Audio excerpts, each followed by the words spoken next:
So the lady that we're going to introduce now is Linda O'Brien. I think you're going to find that she's got all those qualities and more. So come on up, we'll hook up your computer and we'll get you going.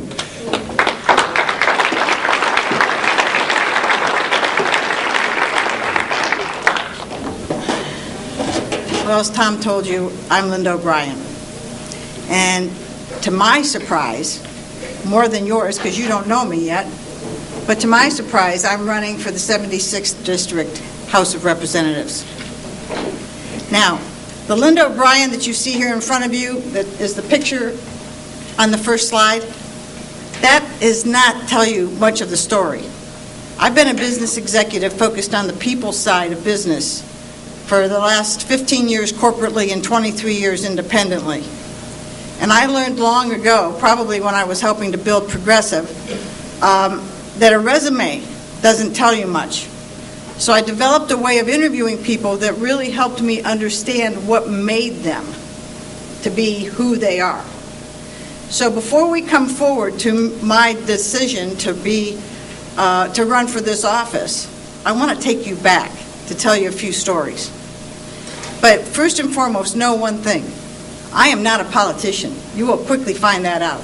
As a matter of fact, I'm about as apolitical as anybody you will ever meet. I've learned to have to say the truth, only the truth, whether it's good, bad, or ugly. And so in my business, that's what I do, and I get paid for doing that, which is a wonderful thing. But I am a very passionate patriot. So let's go back, and I'm going to show you why I'm standing here. This is not the best picture, but that's because it comes from the 1950s. That little girl in the front with that terrible haircut hasn't gotten much better, has it? Well, that's me. To the right, to my right there is my sister, my older sister, and behind me is my older brother. Now, if you could see my shoes in that picture, you would quickly realize that they're about 3 sizes too big. Now, there's a reason for that. When I was about 5 years old, my mother, who was a very brave woman back then, knew that to provide a life for her children, she had to leave my father, who, let's just say, he had issues. We'll leave it at that.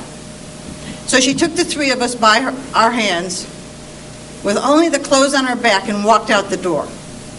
She raised the 3 of us as a single mother all of my life until I was in college, making $65 a week initially. So hand-me-downs were the new style for me.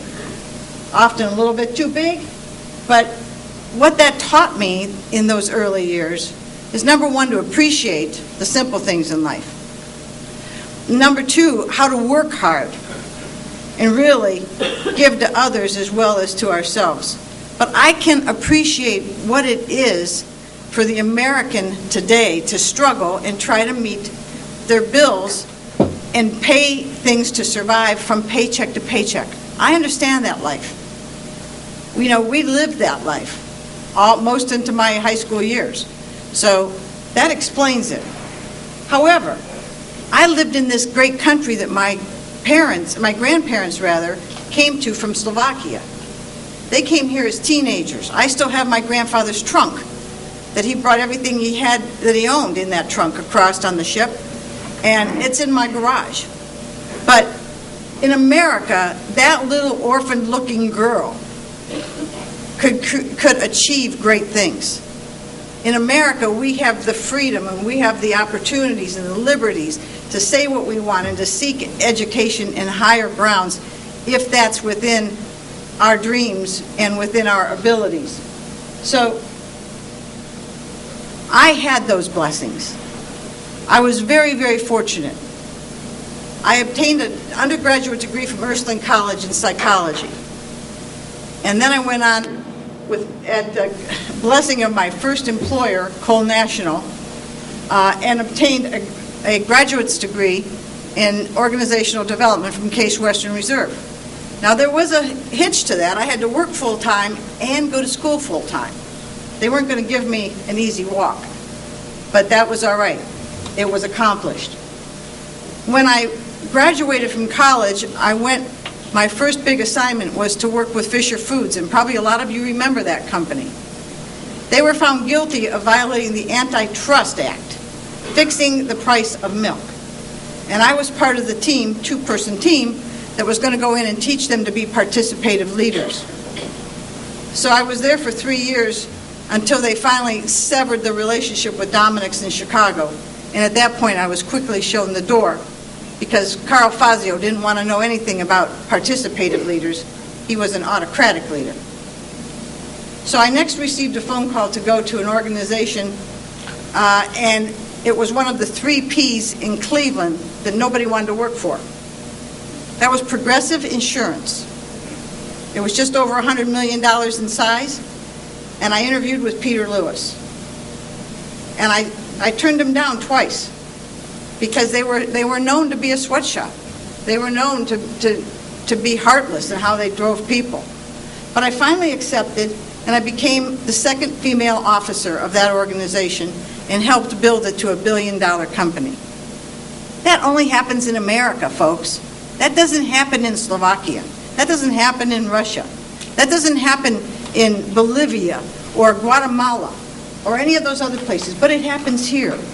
And after 8 years with Progressive, at Progressive we had a way of describing our life there. We said 1 year at Progressive was the equivalent of a dog's life year. So at 56 years later, I told Peter I'd had enough, and I was going out, and I became my own independent consultant, rather. I've been doing that for 23 years. I've worked with great organizations like our Defense Department. I've worked with mom and pop organizations. I have had a blessed career. So 23 years of building successful businesses through people. That's what I've been doing. Doesn't sound like a politician, does it? No. I'm going to take you back again to tell you a little bit more about what influenced me. Vietnam. I bet a lot of you in this room know that word all too well. I can tell you where I was standing the day that the Army came to town to deliver the medals for Jimmy Whitmore, who was killed on the field. It rocked my world.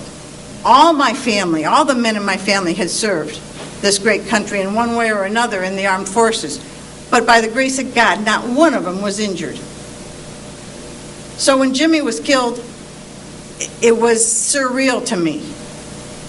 Not much later, another friend of mine lost his life, but this time at his own hands because he couldn't deal with that post-traumatic stress. So Vietnam really said something in the inside of me that was starting to well up about America and what it took to keep us free.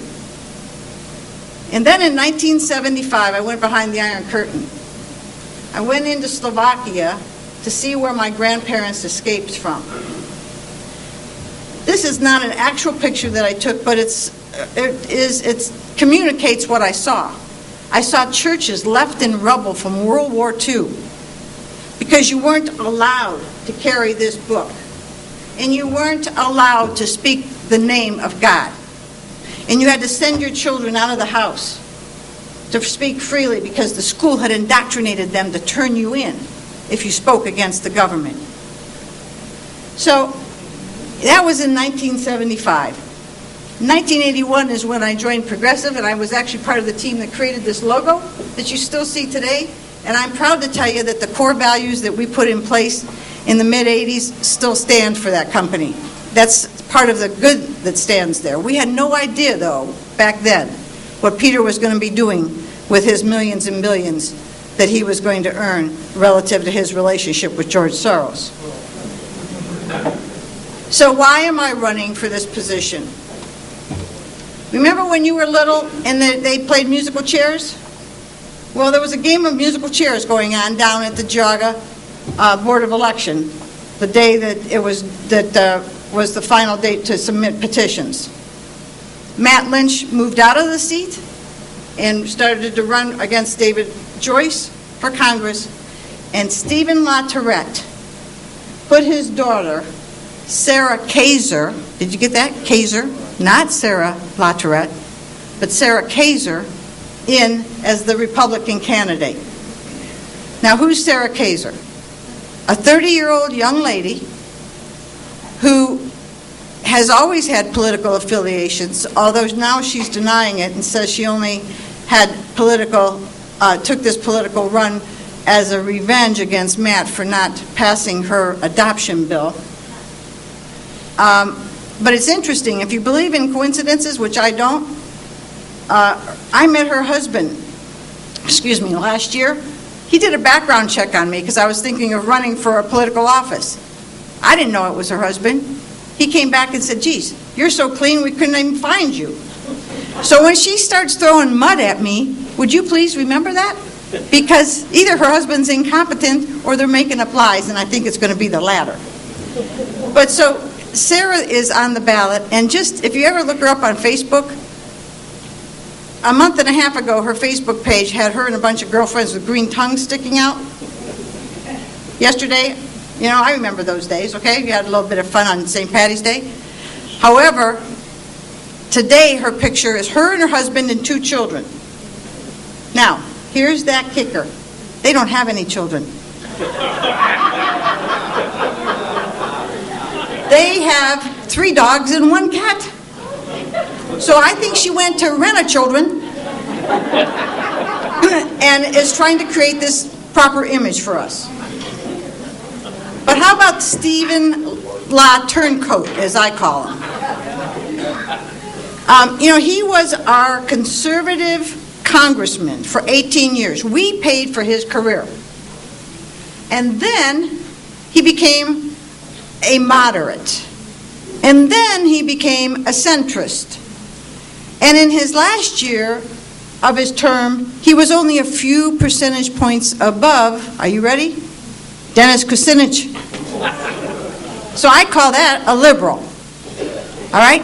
And now he has formed this organization called Main Street Partnership. He's got $8 million from liberal contributors, and he states that his one objective is to knock this. These are his words now, not mine. To knock the snot out of conservative Republican candidates. But what Stephen doesn't know is that not too many years ago, I took boxing lessons.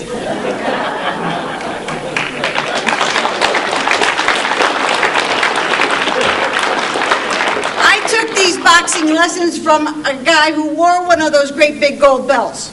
So I know something about boxing. You don't hit this way, you hit this way. So you know what? I'm up to the fight. And I kept saying after this whole musical chairs ended, this can't happen. Not on my watch, not on my watch. And then I thought, wait a minute, I'm the only one that's on the watch. So here I am. And what do I stand for? The 3 things I learned growing up. Number 1, God. Okay, right here. Number 2, our great country. And this book is the reader from Hillbrook College on the Constitution. Now, it was interesting to me that on Sunday, my pastor brought this up. And you have to know him to appreciate that he was really well out of his realm. But here's what is obvious. When they start tearing pages out of this book, folks, what I learned over in Slovakia is the next thing that they're going to tear pages out of is this book. And we can't let that happen to either one of our books. So, the 3 pillars that I stand for is God, country, and family.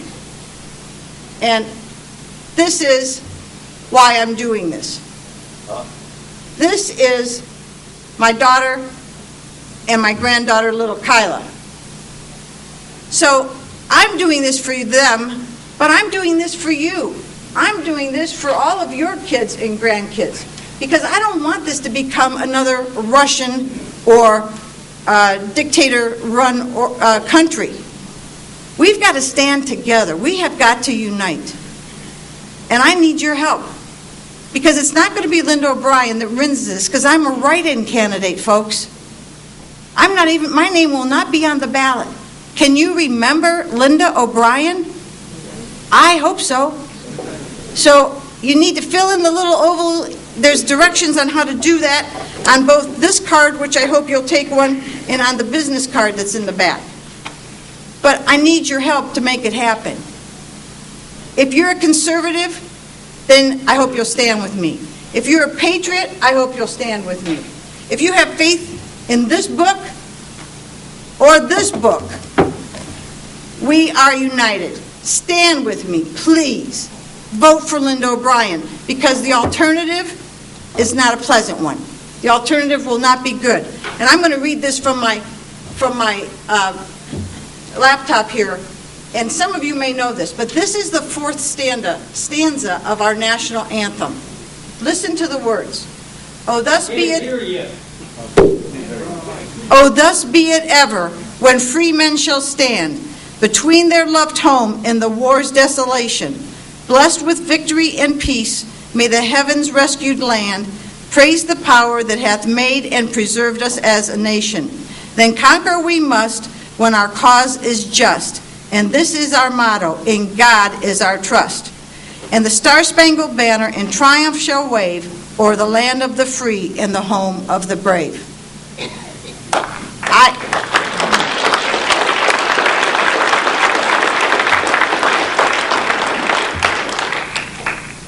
Sadly, I think that we're at those days. And we need to stand together, and we need to do everything in our power. I need people at the polls. I need people putting up signs. It's not going to be Linda O'Brien that wins this if I win, when I win. It's going to be you that win this. Yes, ma'am. I was just going to suggest that if you're right, then we probably have to put in the middle initial and everything. No. No? No. They said as long as it's, that they can say, no, that it's Linda O'Brien. They won't reject. Yeah, you can spell it with an E, you can spell it with an A, as long as it's Linda O'Brien. That's what I'm told. Now, in the back, there is a penny. It's the new penny. It feels like funny money. I hope you'll pick one up. But before I talk to you about that, you see these wondering eyes?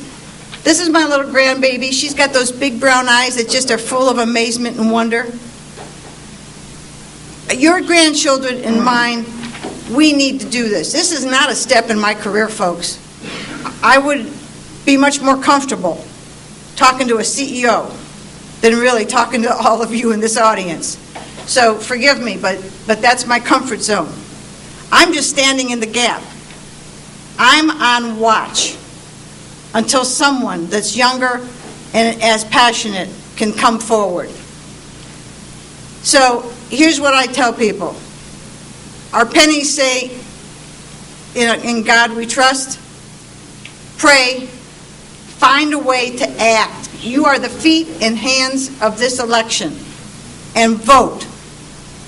Get out and vote regardless. And tell your neighbors and tell your friends and tell your church. And again, it's my honor to be here. It's my honor to talk to you about this. Thank you for this privilege.